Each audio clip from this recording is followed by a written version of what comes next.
Walang respeto, walang utang na loob. Paglilinaw. Magandang araw at isang mapagpalang araw po sa inyong lahat mga kalingap. Sana'y hindi niyo po makalimutan na mag-like sa video na ito. At paunawa tapusin muna ang kabuuhan ng video na ito mga kalingap at para malaman ang nilalaman nito. At maraming salamat po mga kalingap sa pagpatuloy na pagsuporta.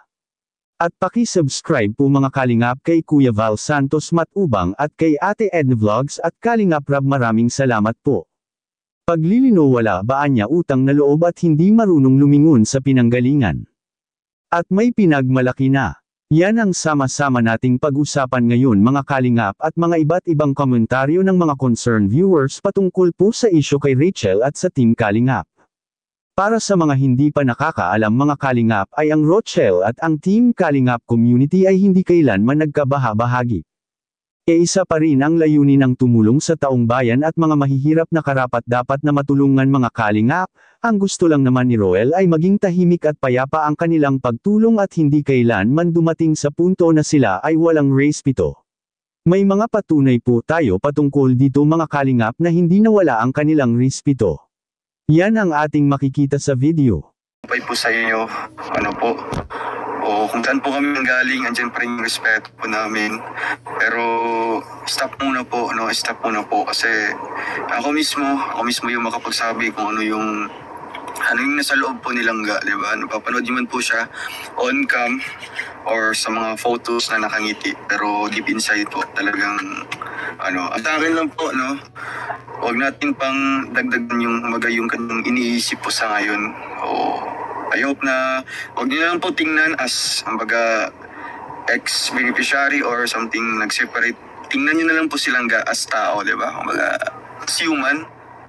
Alam ko makaka-feel man po kayo dyan kung naranasan niyo po yung nangyari sa kanya ngayon na mawalan po ng mahal na buhay. I hope na maintindihan niyo po. Tingnan niyo na lang po as tao. Isipin niyo na lang po bilang tao. Di ba? Pagiging human po nilang na kung ano yung reaction na mafe-feel niya, ganun na lang sana. Di ba? Huwag niyo mong isipin na, lumalaki na yung ulo or something, may mga pinagyayabang na. Maawa naman po kayo. Di ba? Maawa naman po kayo. Kasi, grabe 19 years old, nawala na po ng mama. Sunod pa dito si Lola po niya. Grabe, di ba? Grabe yung nangyari po sa kanya. Kaya konting respeto, consider nyo na lang po siya as tao na kailangan ding respetuhin, kailangan din na, kumbaga, ibigay natin yung empathy natin sa kanya. Di ba? Sa nangyari po ngayon, huwag muna nating i-blandra always na saan ang galing, lumaki yung ulo, something, mga ganong mga mindset po, di ba?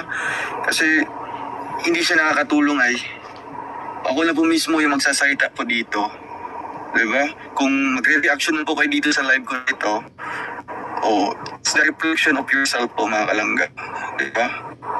Sana po ay naging malinaw po itong mensahe ni Roel sa lahat at para wala ng bangayan at away-away na magaganap, kung kayo ang makapagsabi mga kalingap. Payag rin ba kayo sa sinasabing ito ni Roel?